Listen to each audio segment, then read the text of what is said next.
Terima kasih. Jadi kalau kita lihat memang hospital kita berada dalam keadaan yang kritikal. Jadi apa yang kita laksanakan sekarang ni ialah yang pertama ialah stockpiling. Mungkin ada yang telah baca surat saya kepada Jabatan Kesihatan Negeri dan hospital untuk melaksanakan kesiapsiagaan yang diperlukan. Yang pertama stockpiling peralatan, ubat-ubatan dan sebagainya. Yang kedua, kemudahan sementara. Kita lihat keperluan ICU. Dan sekarang ni penggunaan ICU untuk seluruh negara ialah 91%, tapi di Lembah Kelang saja ialah 113%. Jadi kita mengenal pasti ruang-ruang yang tertentu, contohnya di ward pemerhatian di Jabatan Kecemasan, Jabatan Harian, Rawatan Harian dan sebagainya, kita ubah suai menjadi ICU. Jadi itu dalam proses yang kita jalankan. Kita juga tambah ICU Medan, iaitu di Hospital Kepala Batas kepada 27 katil. Kita juga telah menulis kepada hospital swasta untuk menambah katil-katil ICU. Mereka menawarkan 104 katil dan sekarang ditambah kepada 124 katil. Penggunaan adalah 60% di hospital swasta. Kita juga menggunakan ordinan darurat Seksyen 3 untuk mengambil alih hospital baru yang belum digunakan lagi.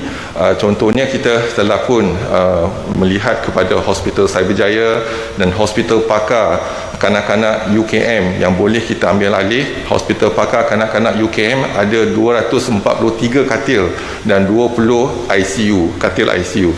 Dan boleh kita menggunakan untuk kesiapsiagaan kita untuk menerima pesakit COVID-19 yang perlukan ICU.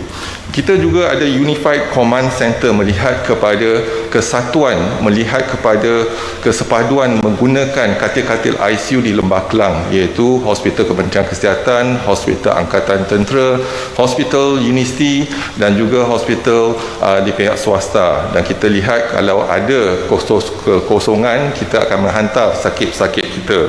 Dan juga pembedahan elektif telah pun ditangguhkan di Hospital Kementerian Kesihatan untuk sementara waktu, dan kes-kes yang memerlukan pembedahan tapi semi emergency dan sebagainya, kita rujuk pada hospital swasta, kes-kes bukan COVID.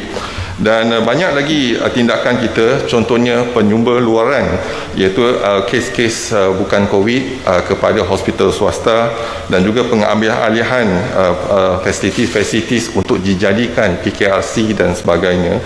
Dan kita juga melihat pada pergerak mobilisasi sumber manusia, iaitu kita sekarang ini menggunakan tenaga petugas kesihatan, iaitu daripada post basic ataupun petugas-petugas kita daripada postgraduate students dan sebagainya untuk membantu di lapangan. Jadi ini adalah tindakan-tindakan kita untuk melihat kepada bagaimana kita boleh meningkatkan kemampuan untuk menerima pesakit di hospital-hospital di Lembah Kelang.